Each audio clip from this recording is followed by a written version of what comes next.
Today I'm going to show you how I fixed a failed lid to a win with my sauce. Well, hi guys, welcome back to Linda's Pantry, and today I am labeling and putting jars away. This is the 19 pints of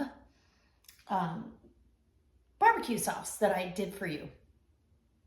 Now, I did 2 runs in the canner, and the last run, I mean, you could hear them popping as soon as I was taking them out of the canner. One of them, this one, did not seal. So I put it in the refrigerator overnight, and this morning I dumped the contents out into a saucepan, heated it back up, put it into a clean jar with the same lid, because when I took the ring off, because I was checking them by sound, and this one definitely had a different sound. When I took the ring off, it was kind of cattywampus. It had gotten up over a thread, and so the lid was permanently, it was in a different position.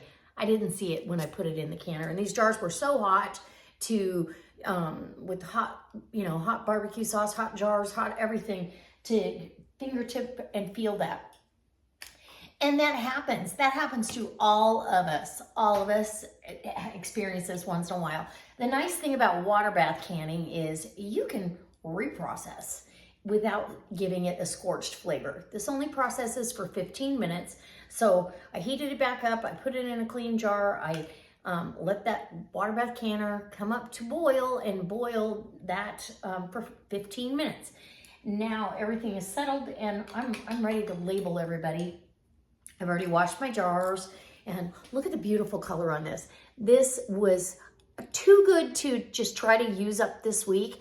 I don't have any menu plans for barbecue, so it made sense for me to go ahead and re-can it.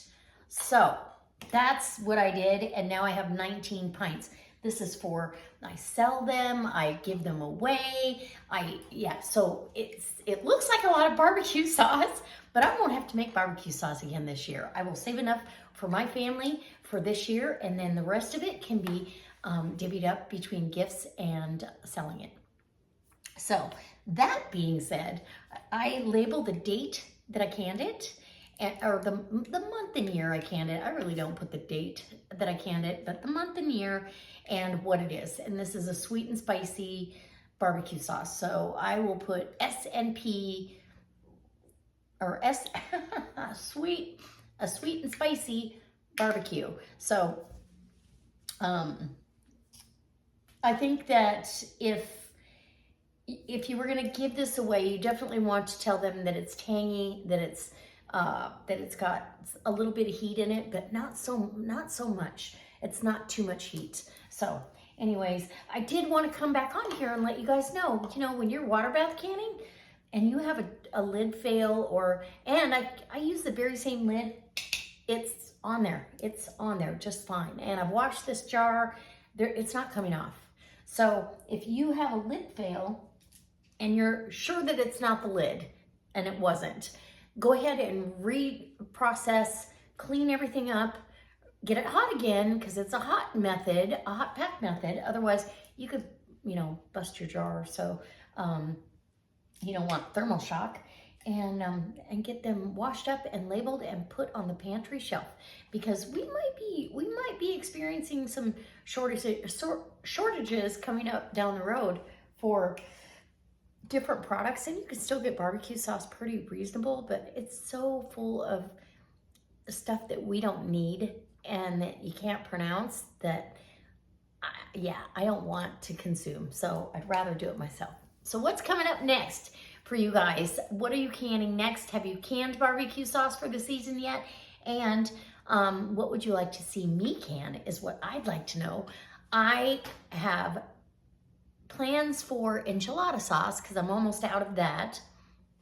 And then I would really, really like to get on canning up the turkey that's in the freezer. So what do you think about that? Give me a thumbs up if that's a good idea, and leave me a comment and let me know what you'd like to see me do, and I will try to bring you along for that. All right, guys, stay tuned, because we're gonna have some delicious meals coming up right after this video. So we'll see you tomorrow. All right, bye. Well, I hope you hit that thumbs up and you subscribe to my channel. I love having you here.